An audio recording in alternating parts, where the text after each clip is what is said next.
Good morning students.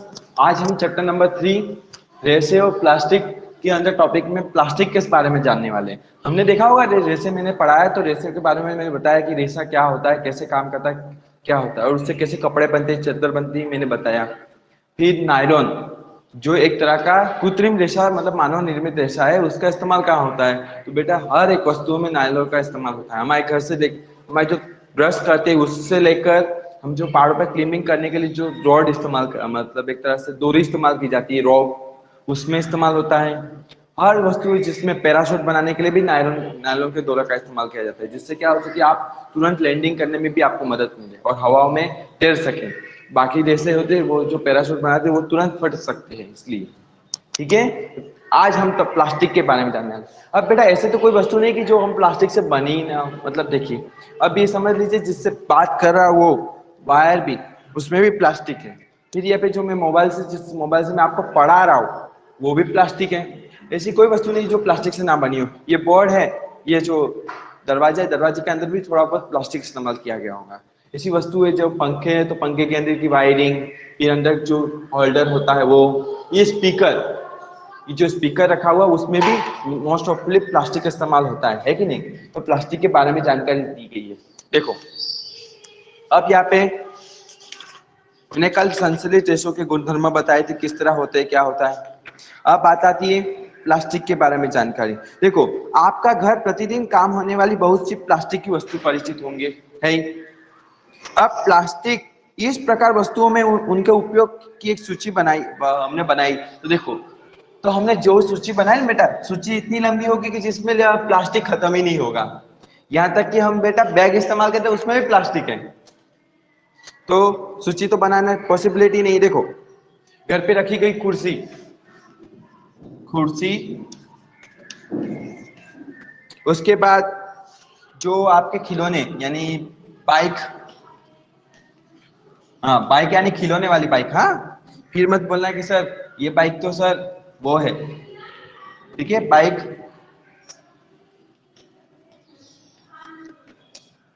खिलौने वाली, ठीक है। उसके बाद तो बेटा ऐसा बाल्टी, सर बाल्टी तो बहुत तरह की होती है, लेकिन यहाँ पे बाल्टी हम प्लास्टिक वाले बाल्टी की बात कर रहे हैं, ठीक है। तो मोस्ट ऑफली जो भी नॉर्मल से नॉर्मल इंसान प्लास्टिक का इस्तेमाल करता है। देखो हम कोई सामान लेने जाते हैं, सब्जी लेने जाते हैं तो भी प्लास्टिक, अब कोई कपड़े लेने जाए तो कपड़ों वाला भी हमें कह देता है प्लास्टिक की थैली ही देता है, पकड़ाता है। इसलिए अभी पता है थोड़े दिनों पहले प्लास्टिक मतलब बैन करने के लिए अभियान करता है। लेकिन बेटा ये बताओ, हम संपूर्ण रूप से प्लास्टिक का इस्तेमाल बंद कर सकते हैं? नहीं, क्योंकि प्लास्टिक हमारे जीवन की एक ऐसी मूलभूत चीजों में बस चुका है कि उसे निकालना एक तरह से कहा जाए तो हो ही नहीं सकता। बताओ ऐसा कोई वस्तु है जिसको निकाला जा सकता है? अब देखो आप घर की कोई भी वस्तु ले जाओ, या तक कि हम टीवी देखते हैं ना, तो टीवी के अंदर की जो बॉडी होती है वो भी पूरी प्लास्टिक से बनी हुई रहती है। तो बताओ कहाँ कहाँ से निकालोगे प्लास्टिक? तो ये प्लास्टिक इसमें दिया है, वही वस्तु इस्तेमाल करते हैं। चलो प्लास्टिक का मतलब पॉलीथीन प्लास्टिक का एक उदाहरण है। पॉलीथीन, पॉली प्लस एथीन, इसका ही मतलब होता है पॉलीथीन। देखो यहाँ पे समझा देता हूँ, ठीक है। ये पॉलीथीन, अब पॉलीथीन है तो क्या होगा, पॉली प्लस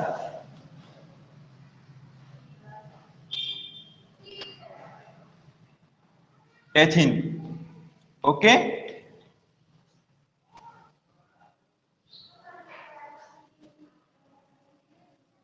अब ये तो एक महत्वपूर्ण उदाहरण की सब वस्तु में, तो बेटा हम देखो प्लास्टिक में भी दो तरह का प्लास्टिक होता है।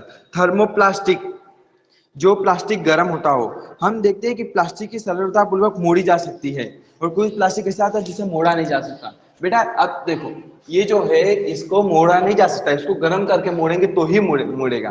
तो इस तरह का प्लास्टिक, फिर वस्तु, हाँ बैग, एक तरह से कहा जाए पता है जो कंपास बॉक्स रखते हैं उसमें प्लास्टिक के कंपास आते हैं जो पाउच की तरह, सबके पास होता ही है मोस्ट ऑफली। तो पाउच को कैसे मोड़ सकते हैं? तो वो प्लास्टिक से बना हुआ रहता है। चलो, तो प्लास्टिक जो गर्म करने पर आसानी से विकृत हो जाता है उसे थर्मोप्लास्टिक कहलाता है। जो गर्म हो जाए ना उसको थर्मोप्लास्टिक कहेंगे। तुरंत गर्म होने के बाद क्या हो सके वो हो जाए। ठीक है।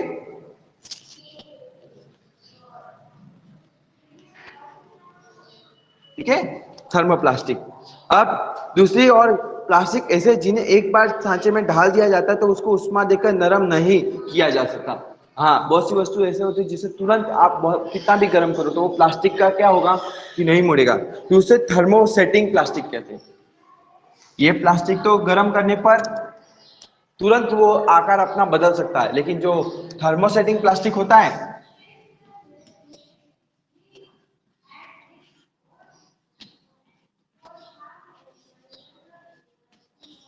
थर्मोसेटिंग प्लास्टिक वो तुरंत नहीं मुड़ता बेटा।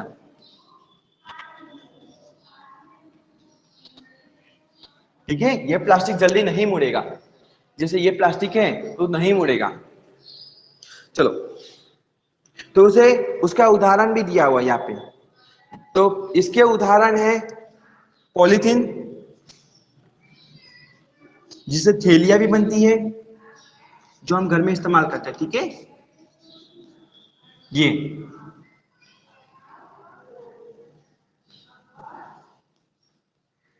और दूसरा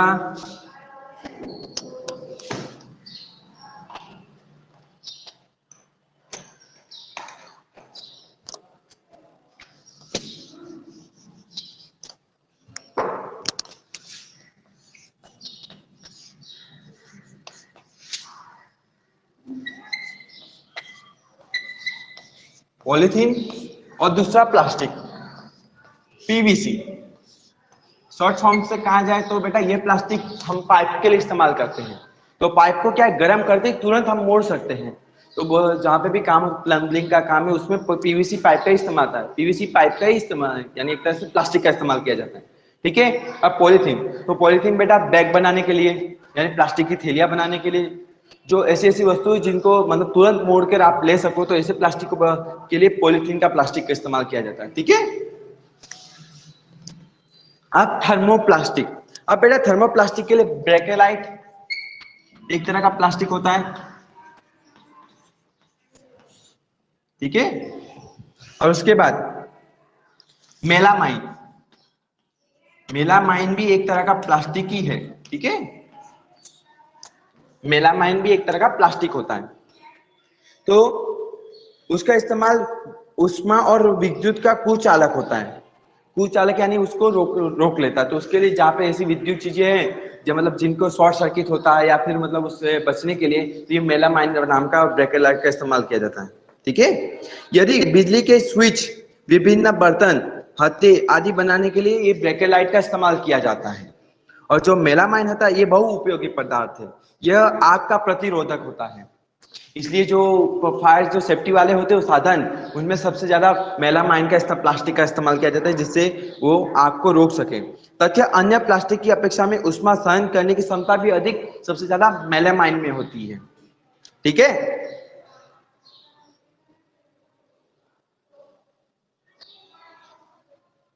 यह पर्स, टाइलें, रसोई के बर्तन, कपड़े बनाने के लिए उपयोग भी लिया जाता है, यानी ये सब में इसमें भी इस्तेमाल होता है, जो आग प्रतिरोध रहते हैं। थर्मोप्लास्ट थर्मोसेटिंग प्लास्टिक के विभिन्न कुछ प्रसिद्ध भी किया है, जैसे देखो मैंने स्विच बोर्ड, फिर जो प्लेट है, बहुत सी वस्तु है, हैंडल, कुकर का, प्रेशर कुकर का हैंडल, पता नहीं बेटा कभी हम लोग को मतलब कुकर ज्यादा गर्म हो जाए तो भी हमें हैंडल से पकड़ सकते हैं क्योंकि वो जल्दी गर्म नहीं होता, वो मेलामाइन होता है। ठीक है, और जो ब्रेकर लाइट है उसके तो मैंने आपको पहले ही उदाहरण दे दिए। तो बेटा ब्रेकर लाइट तो विद्युत कुचालक यानी जो वायरिंग है, एक तरह से वायर होता है ना बेटा जिसको आसानी से मुड़ सके, वो पता है शॉर्ट सर्किट नहीं होता उसके लिए। तो बेटा फाइबर भी आने लगा है। चलो आज यदि हम कोई सामग्री, जल, दूध, आचार, सूखे मेवे यदि का चयन करते हैं तो सोचते हैं कि प्लास्टिक पात्र सबसे सुविधाजनक लगते हैं। इसका कारण उनका हल्का भार, कम कीमत और अच्छा सामर्थ्य उपयोग में आसानी है। धातु की अपेक्षा हल्के होने के कारण प्लास्टिक का उपयोग कारों में, वायुयानों में, अंतरिक्ष यानों में भी सबसे महत्वपूर्ण, सबसे ज्यादा होता है उपयोग। यही सूची असीमित, यदि हम चप्पल, फर्नीचर, सजावट की वस्तु यदि गिनना प्रारंभ करें तो खत्म ही नहीं होगा। आइए हम प्लास्टिक का अभिगुण लक्षण देखते हैं। सबसे पहले तो पहला, प्लास्टिक अब अभिन्न क्रियाशील है। आप जानते हैं कि लोहे जैसी धातु वो को जब नमी वायु से खुला छोड़ दिया जाता है तो उसमें जंग लग जाता है, लेकिन प्लास्टिक में जंग नहीं लगता। सबसे महत्वपूर्ण होता है उनका संसारण आसानी से नहीं होता, इसलिए उनका उपयोग बहुत से रासायनिक सहित विभिन्न प्रकार के पदार्थों का संचय हेतु भी किया जाता है। बेटा अब भाई क्या काम करूं, तो अब पता है ज्यादातर एसिड हम उस बोतल में लेते हैं। क्यों? क्योंकि एसिड है जो प्लास्टिक की बोतल में रखा जा सकता है, आप उसको आसानी से पकड़ सकते हैं क्योंकि वो प्लास्टिक से गलता, एसिड से गलता नहीं, लेकिन दूसरी वस्तु गल जाएंगी, है कि नहीं? आप ये बताओ कि देखो पानी आप मतलब बेंच है, लोहे की वस्तु है, वो अगर खुला छोड़ दो बारिश के मौसम में तो उनको जंग लग सकता है, लेकिन जो प्लास्टिक है उसको कुछ नहीं होता। इसलिए बहुत सारी गाड़ियों में, व्हीकलों में तो वो सबसे ज्यादा इसका इस्तेमाल किया जाता है। चलो अब दूसरा, प्लास्टिक का हल्का, प्रबल और चिरस्थायी, यानी उसे आसानी से मोड़ भी सकते हैं और रख भी सकते हैं। इसके लिए चलो पूर्व काल में उपयोग आने वाली बाल्टियों के बारे में अपना माता पिता और दादा दादी से बात करिए। किसी पदार्थ में बाल्टिया, मग आज आप उपयोग में ले रहे हैं, पहले जमाने के बेटा मग भी है ना एल्यूमिनियम से बने हुए होते थे, लेकिन आज के जो मग इस्तेमाल करते हैं वो किससे बने हुए रहते हैं? ज्यादातर प्लास्टिक से ही बने हुए रहते हैं। क्यों? क्योंकि प्लास्टिक हल्का होता है और तुरंत काम में। कि पुराना मग को क्या है कि पानी में होते होते वो गल भी जा सकते हैं या फिर थोड़ा टूट भी जाता है। एल्यूमिनियम नरम होता है इसके लिए। अब प्लास्टिक के पात्रों में उपयोग लाने का लाभ क्या है? तो क्योंकि प्लास्टिक बहुत हल्का होता है। अब गमला है आप पकड़ भी सकते हैं, डोल है तो डोल को भी तुरंत आसानी से ले सकते हो, लेकिन पुरानी बाल्टियों को उनका वजन तो होता ही था, साथ में उसमें पानी दूध जो भी भरते थे उसका वजन अलग से हो जाता है। तो ये बताओ अब आप वो लोगे या फिर जो हल्की चीज है जिसमें पानी आराम से ले सकते हो या फिर कोई दूध है दही है रह सकते हो तो वो वस्तु ले जाओगे। तो अब हम जानते हैं कि सबसे ज्यादा वही इस्तेमाल करेंगे, तो इसलिए सबसे ज्यादा प्लास्टिक का इस्तेमाल होता है। प्रबल चिरस्थायी, विभिन्न आकारों में साइजों में डाला जा सकता है प्लास्टिक को, अतः विभिन्न उद्देश्यों के उपयोग में लाया भी जा सकता है उसे। ठीक है, ये उद्योग घरेलू कार्यों के व्यापक रूप में उपयोग भी ले लाए जा सकते हैं। विभिन्न प्रकार के प्लास्टिक पात्रों को सूची बना सकते हैं हम, कि जैसे घर में तो प्लास्टिक की सूची तो पहले से बेटा चालू ही है, हम बना रही है। जीवन में प्लास्टिक का उपयोग कहाँ कहाँ लाते हैं बेटा? तो ऐसा है कि प्लास्टिक को हम गिन नहीं सकते, इतने वस्तुओं में हम इस्तेमाल करते हैं। चलो सी प्लास्टिक कुचालक है। कुचालक यानी जो चीजों को रोकता है। आप जानते हैं कि आपने सीखा होगा प्लास्टिक उष्मा और विद्युत का कुचालक है, यानी इसलिए बिजली के तार में प्लास्टिक ढके रहते हैं, क्योंकि प्लास्टिक आग लगने मतलब विद्युत को तरंगों को पार मतलब उसके अंदर बढ़ने नहीं देता। अब समझ लीजिए कि ये जो पंखा है, पंखे की वायरिंग है वो पूरी प्लास्टिक से बनी हुई है। क्यों? उसको नहीं लगेगा करंट, लेकिन अगर उसके तार टूट मतलब प्लास्टिक टूट जाए, कवर टूट जाए तो उसके लिए तुरंत वो विद्युत क्या है तरंग पास होने लगेगी, यानी करंट लग सकता है। तो प्लास्टिक क्या है? कुचालक होता है। कुचालक यानी उसको बढ़ने नहीं देता, विद्युत को वहीं रोक लेता है। फिर उष्मा गर्मी, अब कोई वस्तु हो, जैसे मैंने कुकर का हैंडल बताया, जैसे देखो कुकर अगर गर्म होता है तो लेकिन उसका हैंडल गर्म नहीं होता, बहुत सी वस्तुओं में हैंडल उनका प्लास्टिक का ही बनाया जाता है। इसलिए अब आपने समझ लो पहले जमाने में जो चम्मच होती थी वो पूरी उसकी होती थी, लेकिन आज की चम्मचों में प्लास्टिक का हैंडल आता है। क्यों? क्योंकि हम चम्मच उससे क्यों ले सके, तुरंत वो भले गरम गरम खाना हो तो उससे वो गरम ना हो और उससे तुरंत खाना लेकर हम खा सकते हैं। ठीक है, उसके बाद प्लास्टिक और पर्यावरण। जब हम बाजार में जाते हैं तो प्लास्टिक अथवा पॉलीथीन थैलियों को लपेटी हुई वस्तुएं मिलती है हमें सबसे ज्यादा। यह कारण है कि हमारे घरों में प्लास्टिक का कचरा इकट्ठा होते ही रहता है। यह प्लास्टिक कूड़ेदान में चला जाता है। प्लास्टिक का निरास्तरण एक प्रधान समस्या है। क्यों? क्योंकि प्लास्टिक हमेशा नष्ट नहीं किया जा सकता। कोई भी वस्तु है जिसे नष्ट कर सकते हैं, लोहा भी नष्ट हो सकता है एक बार, लेकिन जो प्लास्टिक है उसको नष्ट नहीं किया जाता, क्योंकि वो अपना दूसरा आकार ले लेगा। आप प्लास्टिक को जलाओगे तो वो जलकर पिघल चिपक जाएगा, इसलिए। ठीक है, मैंने एक्रेलिक के बारे में भी कहा था कि एक्रेलिक इस तरह का होता है कि बेटा जो हमें मतलब उसकी वस्तु नहीं पहननी चाहिए कपड़े। पहले जब रेशे के बारे में समझा रहा था तब कहा जाता है कि वो जब भी इंसान जलता है तो वो उनको चिपक जाता है, इसलिए। ठीक है,